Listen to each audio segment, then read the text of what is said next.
Hey, everybody. It's no secret that we've come together and we understand that mental health and trauma is one of those what they like to call a silent epidemic. Um, it's also no secret that since COVID-19 has happened and the pandemic has happened, the mental health crisis has sort of taken has received this force multiplier with the lack of social skill or the social ability for people to interact with each other during that time of the shutdowns. And we're seeing a ton more situations where police are being called to situations where people are in crisis. There's mental health breakdowns. There's social inability to get the resources that they need. There's bullying going on. That's been going on for a long time. But people are looking for things to do. People are looking for ways out or a way out and a way to cope. And what we've decided to do with respect to my background and the background of my colleagues that we'll introduce in a second is bring in a trauma informed approach. So, my background in traumatology as a community and workplace traumatologist, I'm trying to reach out to people to give them a positive coping mechanism and help them and encourage them to use those positive coping mechanisms to um, encourage post-traumatic growth and look for positive solutions in society and contributed positively to that. I started going into martial arts with the objective of getting to a point where I can teach and use my background in community and workplace traumatology, psychology, and crisis intervention to be able to bring a trauma-informed approach to a dojo. And during my teachings and during my path here in my journey, I ended up meeting up with a couple of colleagues that are on the podcast here, Mark and Jakub. But then when Mark found out what I did, his light bulb went off too, and he sort of said, "Let's we see some positive things coming out of this with respect to what he does for a living." And he's a highly trained martial artist, and one of my teachers, and said, "Let's sit down and figure out what we can do." And that's where Train for Trauma Combative Sciences was born. So what we're trying to do here is bring people together, help instructors be trained and trauma informed and more trauma aware, so that they can recognize when they have people coming into their dojos looking for training, whether that be somebody who's been a victim of bullying, who's been a victim of domestic violence, who's been a rape victim, you name it, somebody who's carrying that trauma with them, we can better engage those students and help them restore a sense of agency in their lives and that sense of control. And it's not just the victims of these crimes or these malicious acts. It's also the people perpetrating those acts. They're carrying stuff there too. There's help for everybody, and we want to bring that service to people if they're willing to go through it. So the point here is to give people a platform to visit, look for solutions that might best fit them. We're not giving them a clinical solution. What we're doing is we're giving them shared experience and research-based and science-based information that they can take home and use for themselves. That's what T4TCS is all about. We're there to empower people and help them restore that sense of agency and that control in their lives. So my background in the martial arts is jiu-jitsu. That's what I love to do, and that's what I find helps me a lot. And I'm mixing that up with some mixed martial arts with the help of Mark Medeiros and with Jakub here. So without further ado, I'll introduce Mark. He's one of my trainers. We've known each other for about 10 months now, and now we're collaborating together. So I'll let Mark take that away. So, as a martial arts instructor for over a decade and training martial arts for over 2 decades, I have come to train people who are the enthusiasts. I've trained people who are combative athletes. I've helped train law enforcement and security, and even to the community for like women at shelters and things like this. And one thing that I can say is that I have the experience to help them look for the precursors before an attack, or help them with the mindset of competing, and also provide them with tactics and fight IQ and application. But the one thing that I knew I was lacking, I did not have the experience, was the trauma that is harbored by individuals, whether it's in combat sports, after a loss, after a knockout, women who I've worked with who were attacked. I can help them with the physicality portion and the confidence, but not necessarily help them deal with the trauma. And working with people like Eric is an opportunity to help also instructors like Jacob and myself refine our skills and understand the cues that these people may be holding on to that will affect their performance, and even start to think about how these things can affect them during an attack, which will help us better serve them with the education that we provide. Now, my range includes, everything from self-defense, basic self-defense, use of force training, but also edge weapon and blunt impact weapons. And these things are very, very traumatic. They're very dangerous things to be defending against, and considering all the possibilities that comes with an attack like this. The problem is it's becoming so common now in our society, and the fear that is associated with it, the fear that happens when it actually takes place. I don't think much people realize what's entailed with regards to their psychological effects of their body. That's going to stop them from being able to do some of the things that I'm teaching them to do. So better understanding the psychological aspect and how the body responds to trauma is going to greatly supplement the training that I've been providing. So once I seen that Eric had something like that to offer, I knew it would be a great asset, and that we could do good things together with Jacob as well, which we've been training together since early 2000s. And Jacob and I have come up from some really good trainers, and we've had we have a lot of experience, and working together, we have a good synergy. And Jacob also brings a lot to the table with his experience.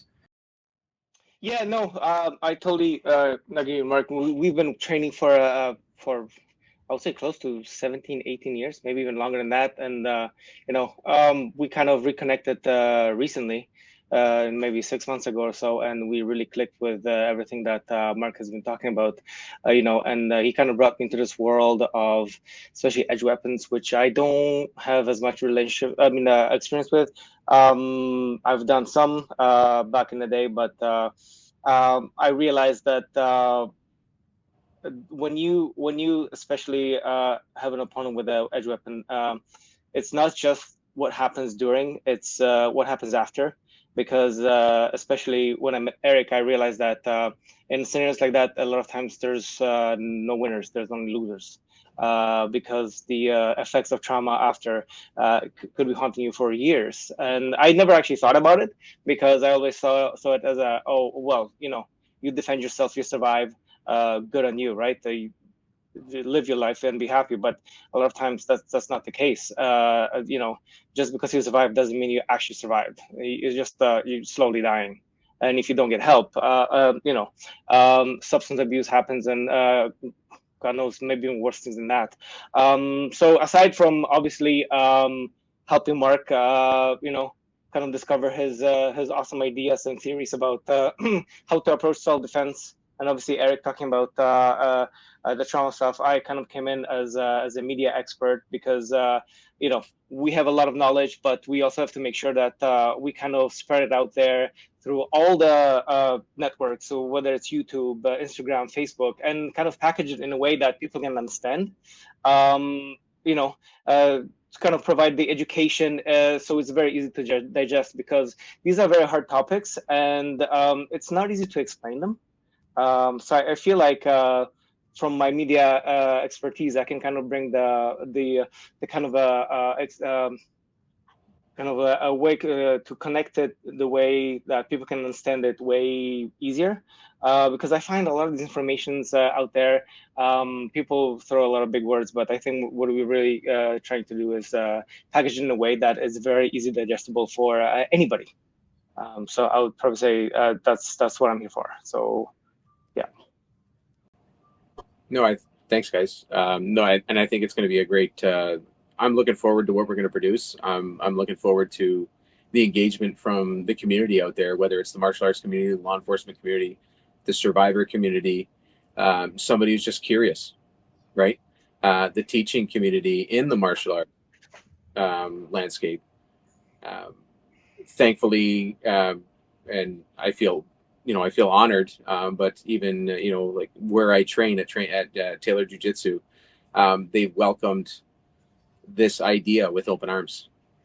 They are willing to support that and sponsor us in this way. So this is an amazing thing. So I'm looking forward to where this is going to go. I'm looking forward to the questions, and we're willing to answer all these questions, as they relate to trauma survivors, people that are carrying some of this information or this stored potential energy from traumatic events throughout their lives. They're looking for, like I said, they're to restore that sense of agency in their lives. And if we can give that to them through this type of training and help them progress and learn and stay in the system of martial arts to carry that carry on with their journey in a positive way, I mean, that's going to be awesome. It's going to be amazing. So I'm looking forward to it. And I'd like to take the chance to formally invite anyone who has a female, a mother, a sister, a loved one, on October 19th, 2024 at 2 p.m., Saturday, 2 p.m. at Taylor Jiu Jitsu. We will be hosting a women's self-defense workshop that will include myself, one of the instructors from Taylor Jiu Jitsu, Sensei Nick, and also Eric, who will be incorporating his trauma education to the women there to give them the whole picture. We're looking at paying attention to awareness, how to spot, how to assess your situation, your area, to be wise to that, which is the number one thing that's going to help you understand what your threats are in your environment to deter you from actually putting yourself in a situation, as well as the physical aspect of how to defend yourself in most common attacks, and using very, very simple, effective, straight to the point techniques. We will pressure test them. There will be no false confidence. We want people to earn their confidence by failing in class. We teach them, but we want them to fail, because when you fail, you start to learn how to make things work by yourself, and you no longer rely on what we've told you the technique is. We give you the blueprint, but we really are asking you to invest and to test it out so that you can learn how to tweak things and change things on the fly, and learn how to problem solve so that you can rely on your own attribute and your own skill rather than just something that was taught to you in a certain step or sequence. And of course, having Eric as that last portion, because the beauty part about it is when these women start to feel the adrenaline while going through these drills, especially if I put on the suit and start to role play and start to use my language and make them feel a certain way, and they start to actually feel that adrenaline or that nervousness in real time, Eric's going to be able to stop the situation right there and educate them on exactly what's going on and why. And for those women who have past experience, we have now a staff there to be sensitive to those types of cues and situations where he'd be able to read that and respond to it, so we can really tailor these programs for these people. So I look forward to the community being able to come out and having us share this pretty much pilot, if you will, that we're looking to really refine and share with the community in the future. And I would just like to add one thing, that we might not have all the answers right now. There will be questions that we can't answer right away. But this is a journey of exploration to discover this knowledge, and I know we will sooner or later bring in experts in certain fields to talk about other things that we might know as much, because we really, like Mark said, want to build a community and really discover everything we can to help people, defend themselves and then deal with the trauma after. Yeah, and that's a good segue too, Jacob, is that one of the things that we talked about and we agree it would be a great thing to do is that the idea is to have 2 segments a month. One of them would be a formal segment talking about real issues. One of our first ones, we want to talk about the bullying aspect and the trauma and the ego that's sort of carried throughout an individual, and how the martial arts and the trauma-informed segments can really help these people out. And the other segment in terms of the podcast, and it would just be a roundtable discussion where we are openly looking, and if people want to comment right now and reach out, it would be where we invite guests and we can go in and have discussions with guests, whether it's on the platform or we can do it live from wherever they are. And we go in and have roundtable discussions on topics related to the martial arts and the trauma side of things, and what they've sort of seen come in their places of instruction, in their dojos, right? But, they can speak from experience. If people are willing to share, then we're willing to listen, right? And then we can come up with we can have a discussion about it and see if we can come up with solutions there. If we can't, then we'll figure it out. We'll do the research. I'm not shy of doing that either. And like Jakub said, we might not have the answers, but we'll find something. We also might not be able to. We can't do anything clinically. It's not like we're doing peer group sessions at that point. But that it doesn't mean that resource is not available, right? And we can help people find those resources. So yeah, so if you guys just want to pay attention and have a look out for our, we do have an IG account, an Instagram account, and it's at T4TCS. Pay attention for that, or to that. We'll be dropping the links and the information to the YouTube account, to the first podcast drop, and our webpage. You could also follow me at Eric Poirier at Train for Trauma on Instagram, or Eric Poirier on Facebook. And Mark, I think he's got a handle you could follow. Yeah, you can follow me at Mark_ at CS23.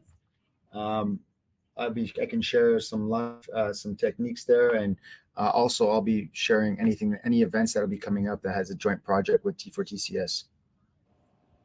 Yeah, so I'll be making one eventually, but right now, my IG is sort of private, my family, but I will make one especially for whatever I need to make. So look out for that as well. Yeah, and like I said, any comments you guys have here, even on this first teaser, feel free to share them, and we might feature them in one of our episodes. So we're looking forward to the collaborations.